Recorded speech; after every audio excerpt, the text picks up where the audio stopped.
Okay, folks, welcome to our Streaming Church video blog. And this is kind of an informal time. We're going to broadcast every week about this time. And it's going to be about 10 or 15 minutes or so, not real long, but we want to kind of help you answer some questions you might have about streaming video. We'll do some stuff that's, some of it's kind of simple, others will get a little more complex. And so I want to invite you, as you watch this, feel free to type in your questions you might have regarding what we're talking about. I'm Phil Thompson, and this is Steve Lacey, and we're glad that you have logged on and to be with us. Today, we're actually going to talk a little bit about the bare essentials of what you really need to start streaming at your church or even your small business. So I'm going to let Steve talk here for a couple minutes about cameras. So yeah, well, I'll give you the outline here. I get this question a lot. You know, what is it going to take for me to stream?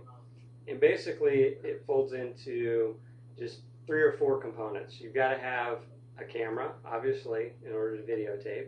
You've got to have a computer and the ability to hook that camera to that computer, and you got to have an internet connection where you're at. And with those 3 things, and then with our service or other services as the internet provider, then you can stream. So it's really simple.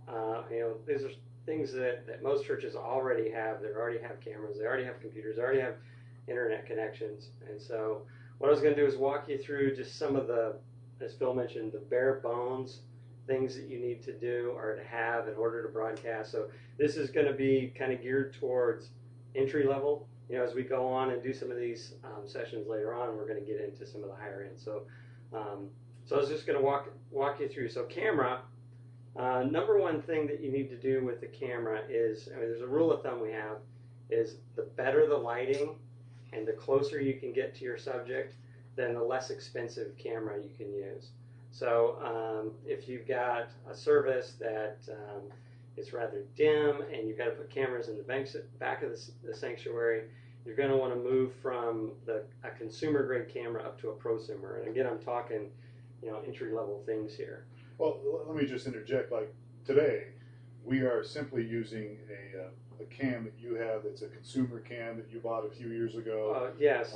In fact, there are some links. If you're looking here on our platform, you'll see some little links at the bottom here that you can feel free to click on that kind of expands a little more what we're talking about here. We've got one on here that is basically Steve's cheap cam that we're actually using right now. Yeah, it is. It's a hand-me-down cam, and one of the reasons that I selected this camera is it's very easy to connect up to. We're running actually off a laptop, so we're broadcasting off a laptop. So when you're going from a laptop, it kind of constrains your connection options. So this camera happens to have a FireWire.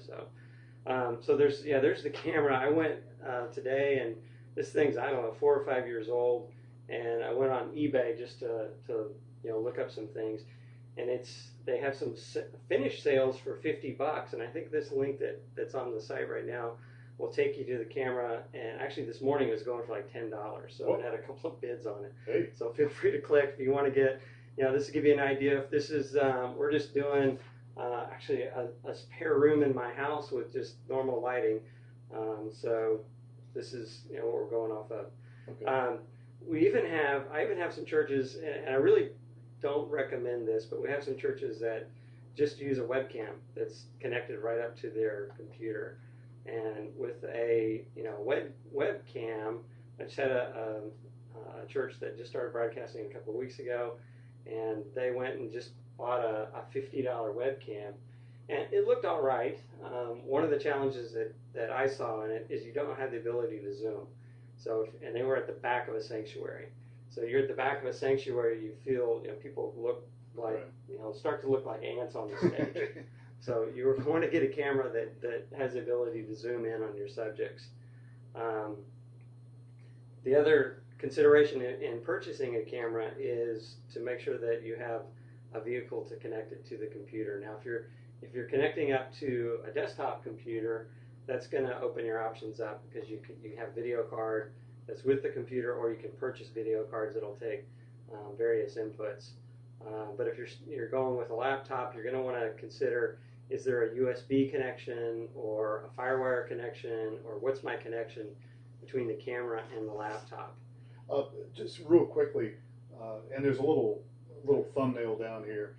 on the page here, and people can click on it and it'll open it up a little bit. But what's the difference between like a FireWire and a USB cable? Well, FireWire is a little older technology than the USB 2.0, but it was 5, 6, 7 years ago. FireWire was introduced with, like a lot of things, it was introduced on the Mac by Apple. Your favorite? Yes. So it's just a communication technology that some of the cameras have. I think majority of cameras you're going to buy today, though, are going to be more USB based. Right. But FireWire is more generic. One of the things to consider when you're getting a camera, and I've run into this with some other churches we deal with, is some of the connections via USB will only work with the software that they provide with the camera. So the only thing it does is provide a communications channel between the camera and the laptop. So, if you want to use their product to move your pictures over, it works great. But when you want to go to an encoder and capture some live video, the encoders don't recognize it. So that's a consideration. Okay. While we're on encoders, okay, let's move on here a little. By the way, if you have any questions related to kind of what we're talking about, or even if you don't have anything on this particular subject, you can still type it in. If we can't get to it today, we'll get to it in a future broadcast. We're going to be doing this every Thursday night at this time. And we'll be archiving these as well. And we will be archiving them so you can get to them later. Yeah. And they're only going to be about 10 or 15 minutes. So we're running out of time here, but feel free to type in your questions and we'll try to field them here, okay? One last comment, though, on the cameras. Just advice is, and we did this at our church, is I would start low and grow. So actually at our church we started with consumer grade camera just to get some experience with it, and then a few months into it moved up to a prosumer camera and just kind of moved up the food chain there. If you're already broadcasting, or recording your service is not a thing. So go ahead. Encoders. Encoders. What's the deal with, we generally recommend Adobe Flash encoders, but there's Windows encoders. What's the difference? And from the encoding end, for you as the the broadcaster, there's really not much difference. It's just some different technology, a slightly different user interface, whether you go with the Windows Media Encoder or the Adobe Live Encoder. They're both free downloads. The main difference that we have found is on the viewing end, that if you're going flash, your viewers are going to have a lot fewer problems. And why is that? It has to do with how Microsoft, what will typically happen is that the viewer won't have the right ActiveX component on their computer, and it'll put a little thin yellow band at the top of their window that they won't see that will say, allow this ActiveX component, which is the Windows Media Player, to play, and it won't play until they say, yeah, it's okay to play. But a lot of times people just don't see it. People miss it. Yeah, they miss it and they get frustrated and they just leave. So with Flash, it just works. So we've been kind of steered towards Flash. Okay, all right. I don't want to get ahead of you here, but what about speed? And I run across churches that their speed or upload speed may not be a good thing for them. What do we need here to broadcast? That's another consideration, is you're going to want to go out and do a speed test from the facility. And a lot of people say, oh, my download speed is 1.5 megabytes. It really doesn't matter. What you want to measure is your upload speed. So we send you to speedtest.net. That will just give you some raw numbers, and you're going to want to have at least 400 to 500 kilobits per second upload. You can get by with less. And so one of the nice things with the encoder is you can set the bit rate that you're going to broadcast with. So what you're going to want to do is, as you set the bit rate you're going to broadcast with, you want to go 100 kilobits per second less than your worst upload score. Okay. So go to speedtest.net a few times, run it at different times of the day, Sunday morning, Saturdays, whatever. Right. Find out what your lowest score is. And if you've got a marginal network connection, then you're going to want to bump down your encoding speed. Okay. We typically recommend 200 to 300 kilobits per second. We're broadcasting right now at 200 kilobits per second on the video. And so you can go full screen, and it doesn't look too bad. Now, we actually have the links for speed test on here, and you can see it on your screen. You can click on that. That will open up, and you can do a test. there are some other things that they may want you to buy or see when you get on That's that. true. They are a free service, but they're trying to draw you in. They want you to, So around the perimeter, they've got, buy this, do that. yeah, so just be careful about that. But hit the begin test button right up on the speed test. What about the ping test? Ping test really measures the quality of your connection. So it'll go through and look at latency and packet loss. So you're going to want to have a fairly strong ping test. What it'll do is it'll go through and spit out a bunch of numbers, and they simplified it at pingtest.net and give you a grade. So you're going to want to C or better on your ping test. Okay, good. Awesome. Okay, so all right, so we covered a little bit about speed here. Let's talk really briefly about computers. What do they need to stream? Do they need to have the highest end computer, the most expensive computer? Does it have to be a Mac? It can be either a Mac or a PC, and actually the encoding load on the computer is actually not real heavy. So you just need a marginal computer that you've purchased within the past 2 or 3 years. You'd be really pushing it, going and grabbing a 8-year-old computer, unless it was a fairly high-end computer 8 years ago.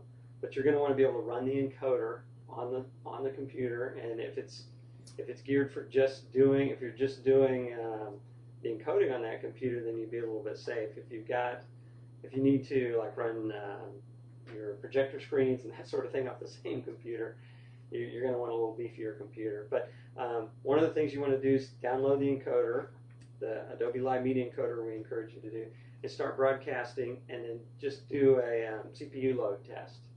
So you do the old Control-Alt-Delete task manager thing, and you're going to, if you peak at 100%, then that's not good. That is not good. You will buffer.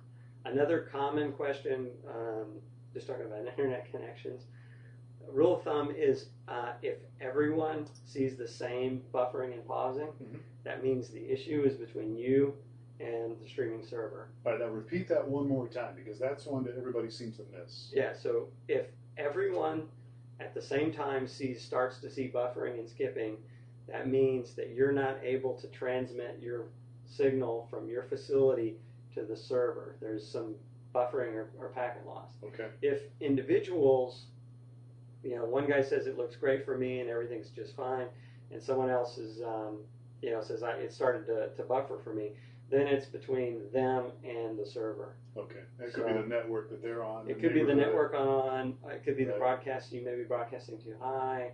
You may want to consider offering a lower bandwidth broadcast as well. Okay. We're running out of time here, but let's talk briefly about streaming providers. Obviously, StreamingChurch TV is a streaming service provider, but there's other guys out there too. Yes, there's you can stream for free at Ustream or Livestream. So that's a way to get into this and get experience. There are some caveats. It